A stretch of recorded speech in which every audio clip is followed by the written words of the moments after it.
Beneath the dust of forgotten centuries lie the secrets that once held the power to rewrite empires, the hidden archives of the world. These are not just libraries or storerooms of parchment. They are vaults of power, places where truth was chained, guarded, and sometimes erased. Before we descend into those shadows, where are you watching from, and what time is it right now? I'd love to know who's wandering these corridors of history with me. And if stories like this awaken that spark of curiosity in you, and subscribe, because what you're about to discover will challenge everything you thought you knew about knowledge itself.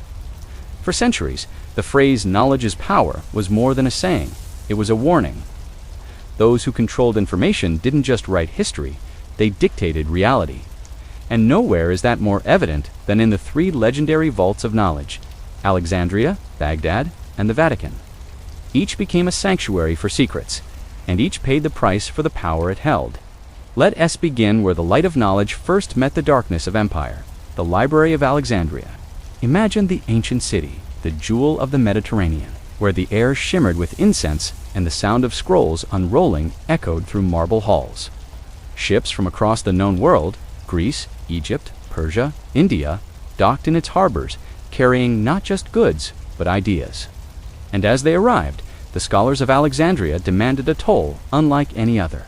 Every book, every scroll aboard was confiscated, copied, and archived. The originals were sometimes kept, the copies returned, an ancient act of intellectual piracy. Within those scrolls lay blueprints of machines, astronomical theories, forbidden philosophies, and accounts of civilizations long gone. It was said that Alexandria's archive contained over 700,000 scrolls, a staggering feat of human curiosity and arrogance, because to hold all knowledge was to challenge the gods themselves. But power like that cannot exist without fear. The rulers who benefited from the wisdom of the library also feared it. What if knowledge fell into the wrong hands? What if ideas sparked rebellion?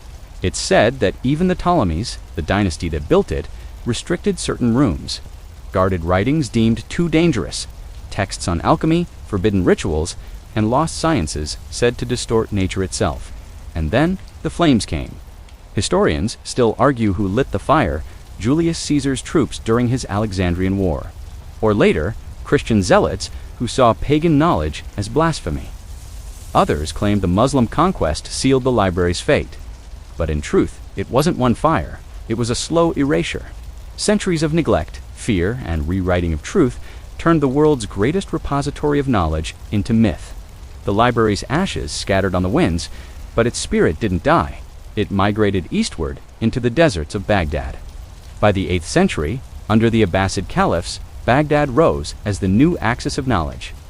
The Caliph Al-Min dreamed of recreating the brilliance of Alexandria, and so he built Beit al-Hikmah, the House of Wisdom. It was not a library in the modern sense, it was a fortress of thought. Inside, Persian astronomers, Indian mathematicians, Greek philosophers, and Arab polymaths gathered under candlelight to translate, debate, and push the limits of what the human mind could grasp. In those rooms, the ancient Greek works that Europe had forgotten were reborn. Aristotle spoke in Arabic. Euclid's geometry was preserved. Algorithms were born from the pen of Al-Khwarizmi, whose name still echoes every time we say algorithm. But among the public halls of the House of Wisdom existed a deeper level, an archive only the Caliph's scholars could access. These were the Black Archives of Baghdad, filled with translations of texts deemed too volatile or blasphemous. There are records, though fragmentary, of manuscripts detailing alchemy, time measurement, psychological warfare, and even the lost sciences of Egypt. One such manuscript, said to be a translation from ancient Alexandria, described the manipulation of metals using fire without flame, a protochemical process so advanced it seemed like sorcery. Another scroll reportedly explored methods of mind control through sound, something that fascinated both alchemists and rulers alike. Most historians dismiss these as legends, but they persist because of one chilling truth. Nearly all physical evidence of these archives vanished when the Mongols came. In 1258, the Mongol horde stormed Baghdad. The Tigris River ran black, not from blood, but from ink. Thousands of scrolls were dumped into the water, their words dissolving into the current. Chroniclers say the river flowed dark for 7 days. What centuries of scholars had built an empire of conquest destroyed in a week. And yet, whispers of what survived haunt historians. Some say fragments were smuggled west, others hidden beneath mosques, and a few transferred in secret to the Vatican's growing collection. Because, as one empire burned, another archive was quietly preparing to take its place. For while the scholars of Baghdad chased truth, the Vatican was mastering control. The Vatican Secret Archives, Archivum Secretum Vaticanum, stand today as one of the most mysterious collections on Earth. Behind its fortress walls lie 85 kilometers of shelving, millions of documents, papal correspondences, state treaties, and forbidden texts spanning over 12 centuries. But the word secretum doesn't mean secret, it means private. These were the Pope's own records, never meant for public eyes. Within these archives are letters from kings and emperors, Galileo's trial documents, the papal decrees that redrew Europe's borders, and, reportedly, writings that could challenge the very foundation of the Church's authority. The Vatican insists it has nothing to hide, yet less than 10% of the archive is open to scholars. The rest remains sealed, locked behind centuries of tradition and politics. One document, the Index Librorum Prohibitorum, banned thousands of works, from scientific treatises to philosophical texts, for centuries. To the Church, it wasn't censorship, it was preservation of faith, but to the scholars silenced by it, it was the death of truth. There are rumors, persistent, unprovable but compelling, that among the sealed collections lie fragments from the Library of Alexandria and Baghdad's House of Wisdom. How they arrived there is a mystery. During the Crusades, the Church acquired vast amounts of manuscripts looted from the East. Some Knights Templar were even accused of transporting forbidden texts back to Europe, texts that later disappeared into the vaults beneath Rome. Is it possible that within the Vatican's private chambers rest the last surviving echoes of Alexandria's brilliance and Baghdad's secrets? Consider this. During World War II, as bombs fell over Europe, the Vatican moved several collections underground. Even today, only a handful of scholars have seen the full catalog. There are references to sections that officially do not exist, like the mysterious Archivum Nigra, the so-called Black Archive.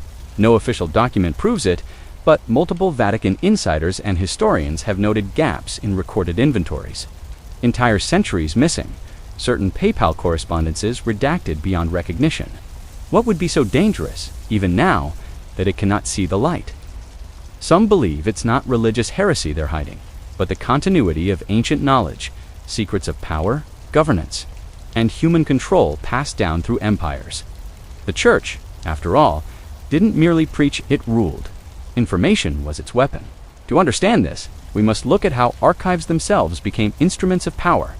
When knowledge was preserved, it wasn't always for the people. It was for the rulers, the select few. In every age, those who held the keys to the archives held the keys to civilization itself. Alexandria was burned by war, Baghdad drowned in ink, but the Vatican learned the lesson. Don't destroy knowledge, own it. For centuries, the Church became the gatekeeper of the written word. While Europe stumbled through the Dark Ages, monks copied and stored ancient texts. But under one rule, only what aligned with doctrine survived. Anything else, hidden, suppressed, sometimes lost. But the true brilliance of these archives wasn't just in what they contained, it was in what they concealed. Every empire leaves behind two histories, one written for the world and one written for itself. The second, the darker, unedited version, lives in the Black Archives. Take, for example, the Lost Gospel of Mary Magdalene, a text that portrays her not as a repentant sinner, but as a disciple and teacher found only in fragments, others possibly buried within Vatican vaults, or the Chronicles of the Templars, which allegedly reveal the locations of secret libraries beneath Jerusalem. Texts the Church branded heretical and buried under centuries of silence.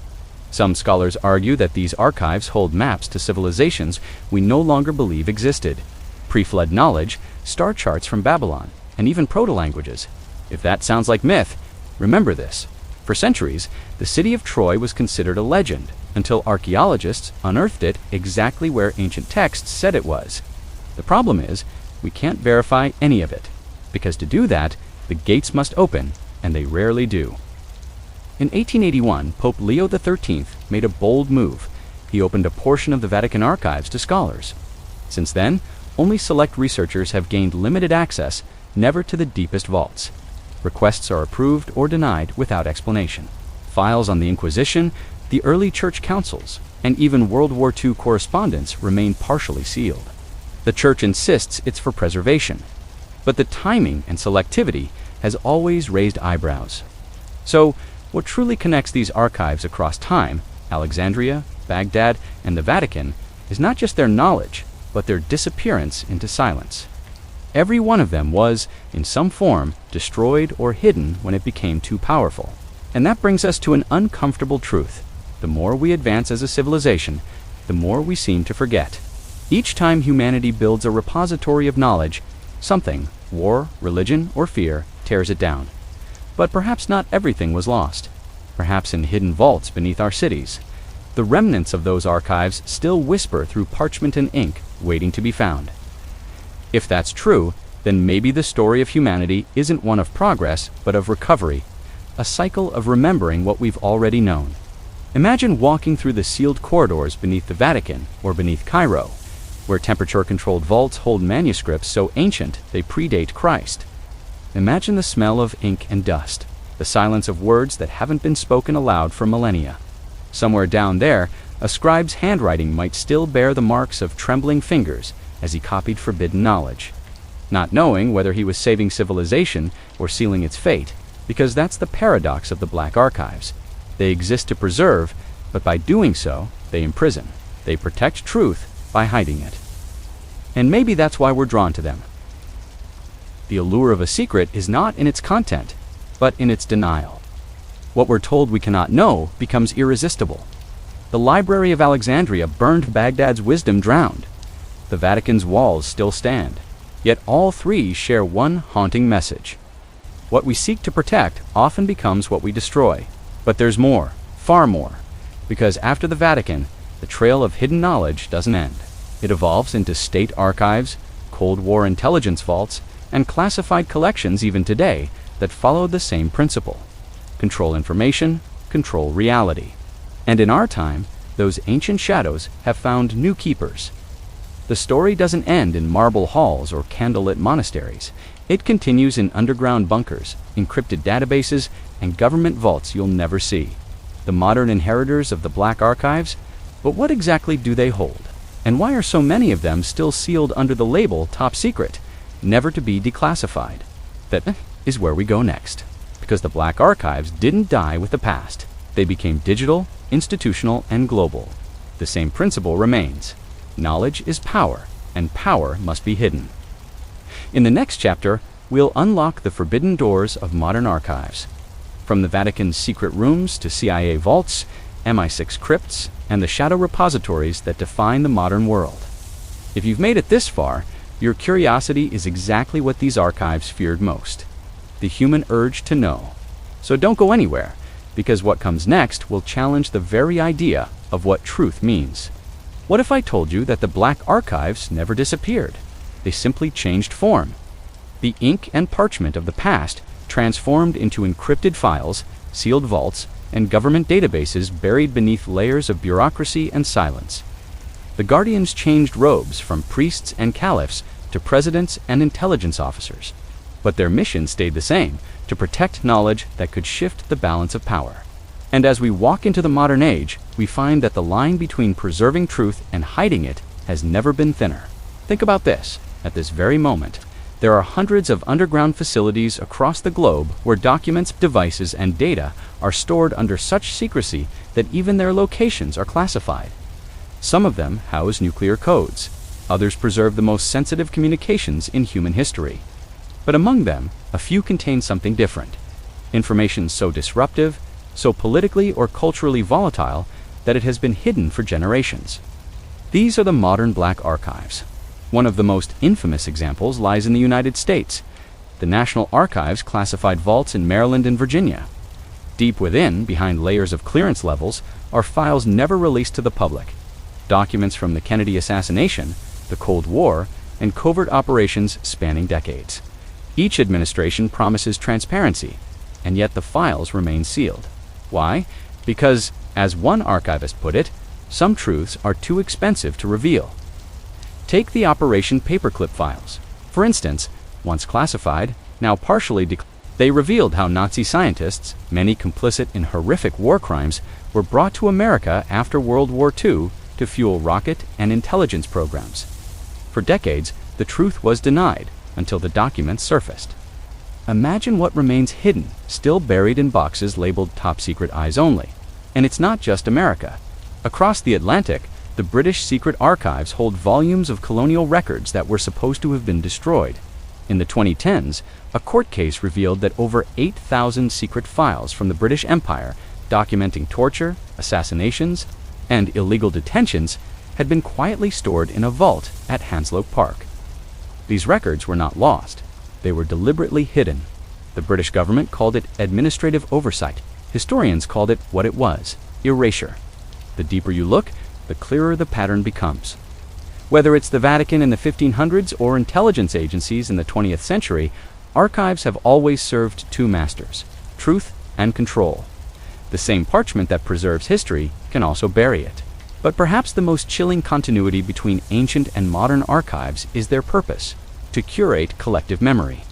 What we remember, and what we're allowed to remember, is decided not by the masses, but by the keepers of the vaults. In 1947, the CIA was founded, and almost immediately began collecting more than just espionage data. It gathered cultural knowledge, psychological research, and even ancient texts through covert acquisitions. Among the least discussed of these were Operation MKUltra documents, detailing mind control experiments on unwitting citizens. For years, the agency denied the existence of such a project, until 20,000 documents were accidentally discovered during an archival audit in 1977. Most of the original files destroyed. The Vatican burned no scrolls this time, but the shredders did their work. And yet, fragments always survive. A single misfiled document, a copy forgotten in some desk drawer, can rewrite history. The black archives never truly silence knowledge, they only delay it. That's why in the digital age, the concept of secrecy has grown more fragile and more dangerous. Governments now race not to hide physical scrolls, but to control digital archives, from surveillance data to classified emails. Information isn't lost in fire anymore. It's buried under encryption keys and redacted reports. Take the example of Project Stargate, a secret CIA program studying psychic phenomena and remote viewing. For decades, it was dismissed as fantasy, until thousands of pages were declassified in 2017. Buried among mundane reports were cases suggesting inexplicable results, experiments hinting at capabilities far beyond what science could comfortably explain. The program was officially shut down, or so they said. But the real question is, how much of it was ever truly revealed? The same story repeats across nations. The Soviet KGB's Special Archive, the Chinese State Archives in Beijing, the Israeli Mossad vaults, each a mirror of Alexandria, Baghdad, and the Vatican. Every empire, ancient or modern, builds its own temple to hidden truth. But maybe the real danger isn't in what's inside these archives, it's in what they represent, the institutionalization of silence. Because once truth becomes classified, it stops belonging to humanity and becomes property of power.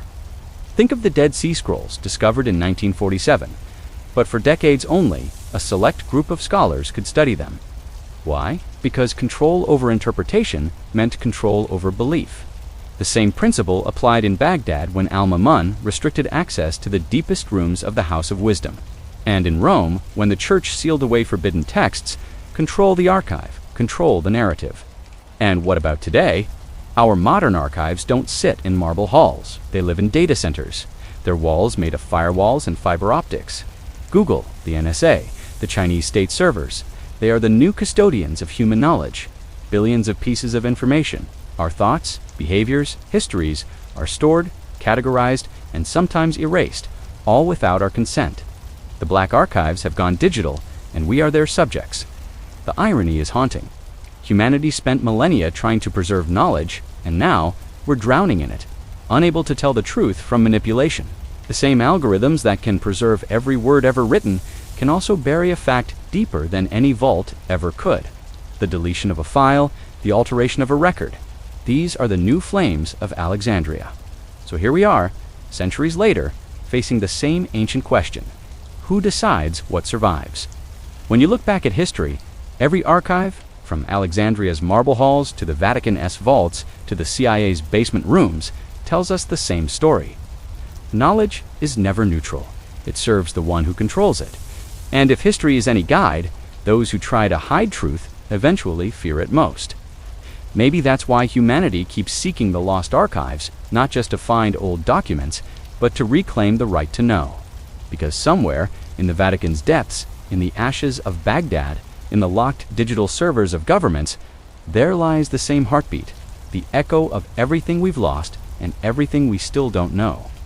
The question isn't whether these black archives exist, it's whether we're ready to face what they contain. And maybe the real archive, the one that truly matters, is not underground or encrypted, but within us, the collective memory that refuses to forget. Even when the official story demands silence. If you've stayed through this journey, from the flames of Alexandria to the data vaults of today, you're already part of the rebellion against forgetting. You're the kind of mind that keeps history alive, no matter how many times they try to bury it. So, before we close this chapter, ask yourself, if truth were locked away forever, would you still go looking for it, knowing what it might cost you?